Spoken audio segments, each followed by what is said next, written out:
Бұл жерден бізден келесіні сұрап тұр. Осы нүктелерді қамтитын түзудің көлбеу бұрышы қандай? Яғни бұрыштық коэффициенті қандай деп тұр.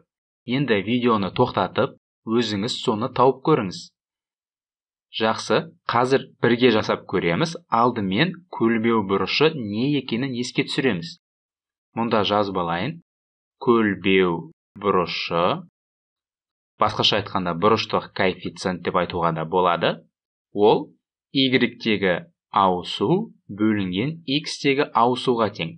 Мына үш бұрыштар бұл грек алфавитіндегі дельта әріпі. Осы белгі арқылы біз ауысуды белгілейміз. Кей кезде сіздер келесідегідей жазылғанды да көресіздер. Ол былай. Мына жерге жазып көрсетейін. y2 азайту y1, x2 азайту x1.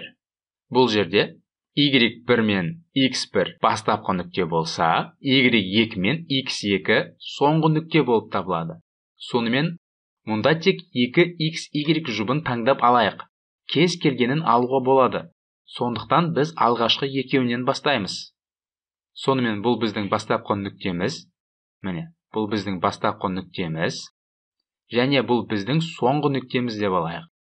Енді x-тегі ауысу неге тең? Біз 2-ден 3-ке дейін жылжимыз.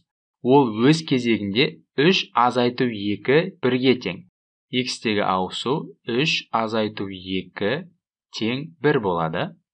Енді бұл жай көзге де байқалып тұр. 2-ге 1-ді қосып біз 3-ті аламыз, е? Ал енді y-тегі ауысуымыз неге тең? Ол соңғы y азайту бастапқы y. Мұнда жазып алайын. 1 азайту 4, міне соңғы y пен бастапқы y. Ол өз кезегінде минус 3-ке тең болады. Теріс сан.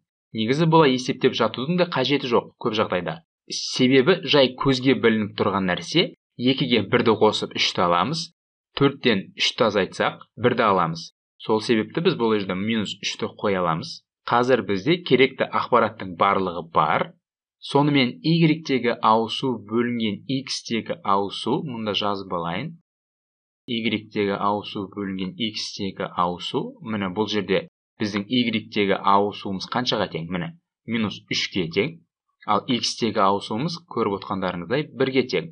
Және бұның мәні минус 3.